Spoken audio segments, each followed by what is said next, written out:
dear Swami Bhajananandaji, Swami Jyotirupanandaji, Swami Divyanandaji, Swami Suviranandaji, Swami Bodhasaranandaji, Swami Muktidanandaji, Swami Shuddhidanandaji, evam my other brother monks, devotees, respected other visitors and Matajis.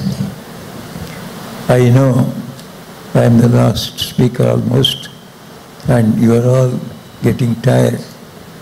I remember in some meeting, like me, somebody came in the end, and he thought he had spoken for quite a little time. He got the doubt, how much more can I speak, or should I stop? He was looking at the time, what is the clock showing? When he was searching for the clock, somebody shouted from the meeting, no clock, look at the calendar. So that will not happen. So it will be as short as possible. Today, we have all now finished the auspicious day. On this day, the day of Shankaracharya's Jayanti, this new building of Advaita Ashrama, Kolkata, has been inaugurated. When Swami Vivekananda returned from the West in 1897, he roused India by his great personality and inspiring message. He rejuvenated the Sanatana Dharma. He inspired Captain Sevier and Mrs. Sevier, along with Swami Swarupananda, to look for a place to house an ashrama dedicated to Advaita. That was the beginning. You have all heard about the Advaita Ashrama's beginnings. And they found it in Mayavati, in the Himalayas. The Advaita Ashrama was inaugurated in 1899. We have already heard about it. After Balloon Mutt approved its objects and principles. So that was meant to study, practice and preach Advaita philosophy. A huge body of Vedantic, Ramakrishna, Holy Mother and Swami Vivekananda literature in English, Sanskrit, Hindi was published, which along with its journal Prabhupada Bharata worked towards the spiritual, philosophical, psychological and cultural awakening of our country and the world also.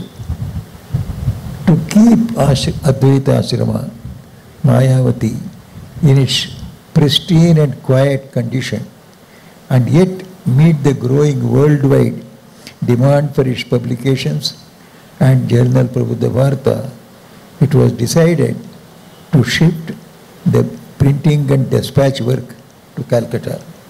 A branch therefore was necessary and was started on 1st May 1920. You have already heard about it. After shifting to 2 other places, it found a permanent place here in Dehi and Teli in 1960. We have heard about this also. In the land donated by one of Swamiji's friends. This new piece of land beside the ashrama was purchased in April 2000. You have already heard about it, with a view to erect a second permanent building to cater to the increased publication demands. The 2 sheds that were constructed on the land served their purpose temporarily. Now this new well-planned and well-constructed building promises to make Advaita Ashrama even more dynamic and service-oriented. After telling this one, you have heard everything about Advaita Ashrama, its origin, its development, the great work it is doing. So many people have helped it. We only refer to 1 or 2 points. What we have to do with this huge construction, with this huge equipments and other things that we are doing for the propagation of Advaita. Swamiji spoke about this Advaita everywhere. Perhaps he spoke less about Ramakrishna than Advaita. So everywhere, once we have asked, you have spoken about Advaita, you have not spoken about Sri Ramakrishna. He, in a light way, said, if I had spoken about Ramakrishna, they would have said, we have got our Christ, you please go home and please Ramakrishna in your place. So when I spoke about Advaita, nobody can say that. So Swamiji retorted like that. What Swamiji meant was, he himself again and again said, we have a tendency, almost all over the world, especially in India, to make big of the personality than the principle. We forget the teachings. We make big of the man, go on constructing temples for him and something in his name, publishing, etc. But forgetting his teachings. That should not happen.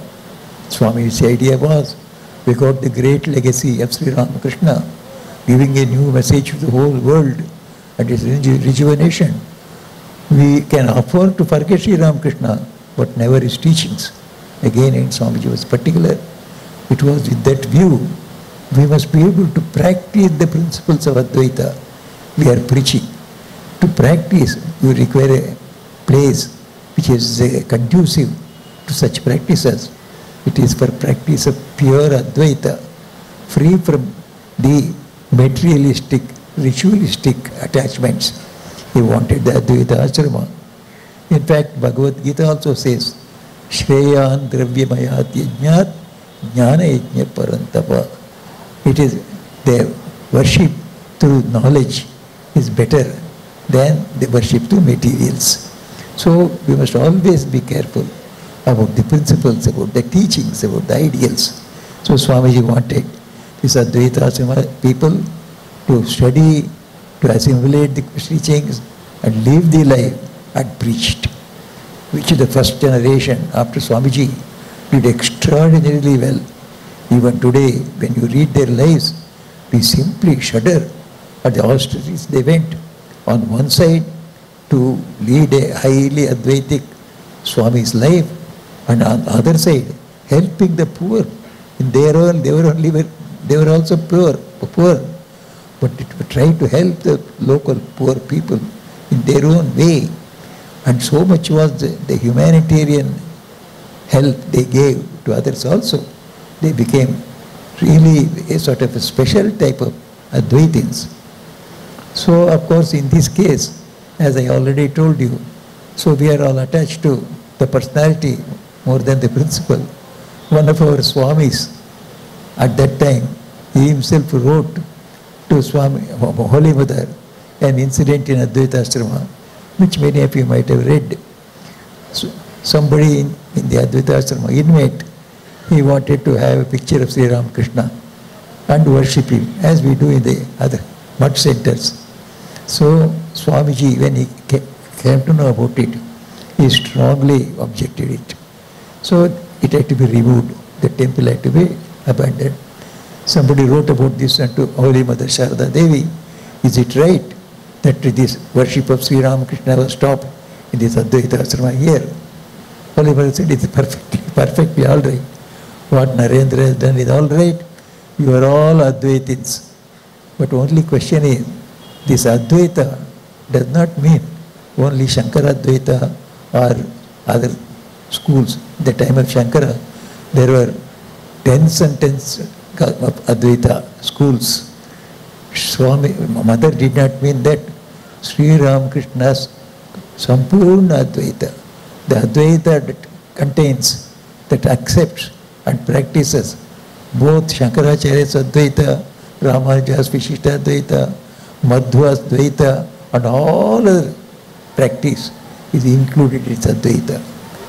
Swami Turiyananji is recorded in his letters. Turiyananji himself says, he was walking along the streets of Varanasi, along with his servant, his assistant, when Brahmachari was walking. Behind them, some Swamis of the other orders, they were walking and talking about Turiyananji. Referring to him, they were talking, oh, he is a Brahmishta, He is a Brahmanishta. He is a Brahmajna. So Turiyananji told the Brahmachari, they are talking about me as Brahmajna. They are thinking about me as those Brahmajnas of their sectarian Advaita, where they think this world is unreal. I am an Advaitin of Sri Ramakrishna.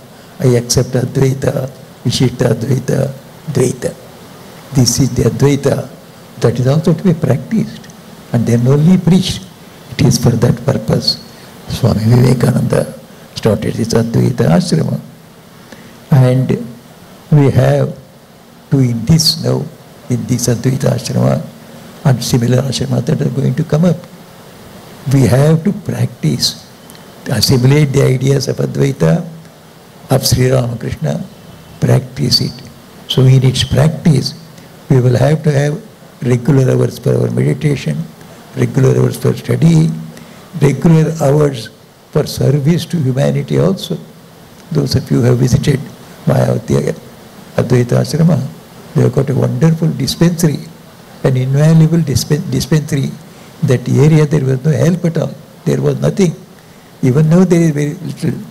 Our hospital is a great help to the poor people. With so much of trouble, difficulty they come.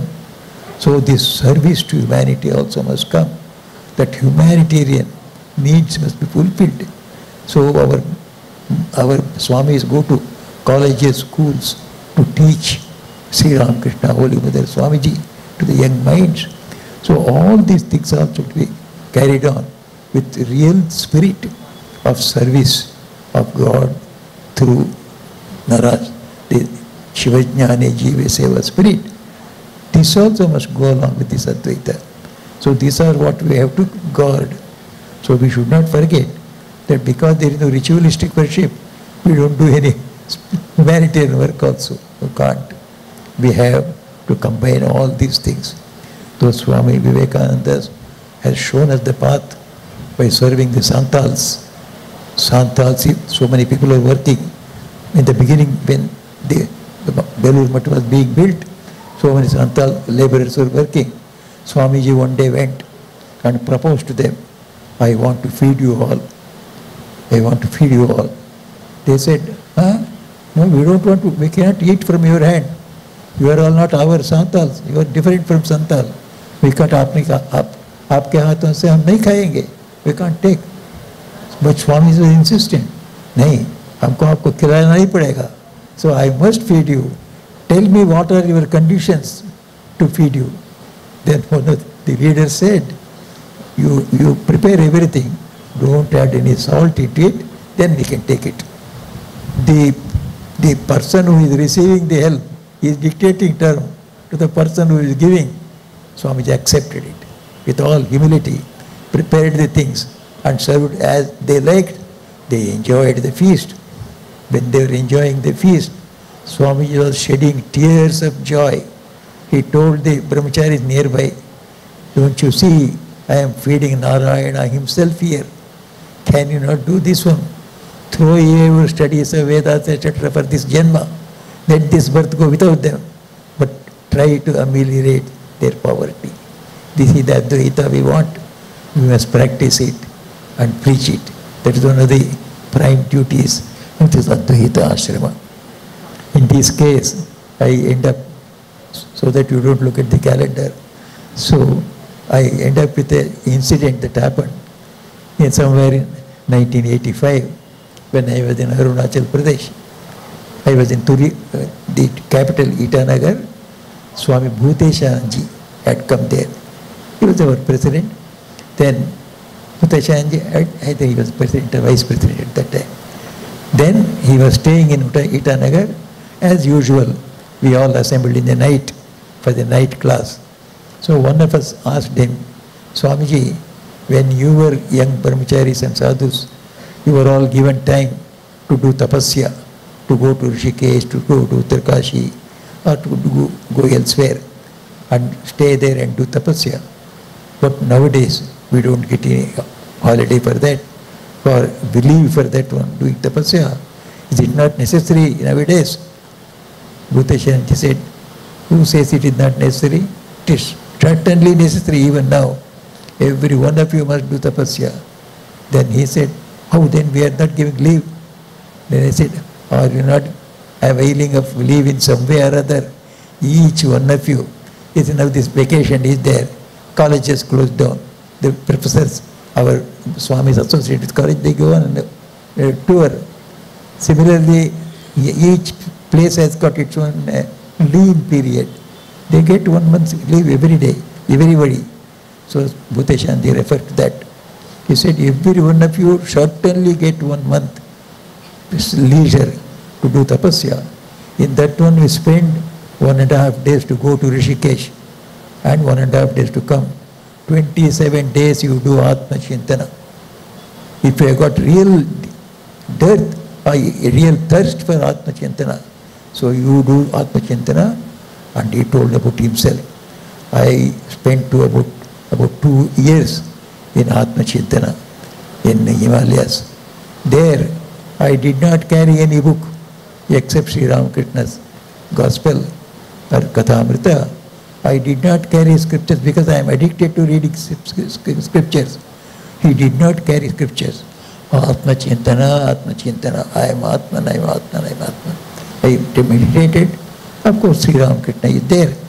And then he himself told us, after 1 year of practice, I told to my mind, all right, you have done Atma Chintana for 1 year. Now, you can do other thinking also. I give you freedom. He told his own mind. Then Swami Bhuteshanti said, mind did not go anywhere. It was holding on to Atma Chintana. It does not want to go anywhere. This is how Atma Chintana is to be done. So this Atma Chintana must go on with all our activities of propagating the ideas. And first thing is to practice, then live the life yourself, then propagate also. Otherwise simply like other Paramahamsas living for themselves should not happen. Swamiji and Sri Ramakrishna did not come for that. Having this ideal of them and taking all the other modern Swamis, our presidents of our order, their advice, let us all try to live the life of Advaita as propagated by Sri Ramakrishna, as taught by Sri Ramakrishna. May we all get the grace of Sri Ramakrishna, Holy Mother Swamiji, and progress in our all-round development of Atmano Mokshartham Jagadhitaicha, in the service of people, at the same time attain the goal of human life, the Atma Moksha. So I am very happy that I have been given an opportunity today participate in this great function. So I convey my gratitude to all the people who gave me this opportunity. May Sri Ramakrishna, Holy Mother Swamiji, shower their blessings on every one of you, is my prayer to them. Jai Ramakrishna. Om Shanti Shanti Shanti.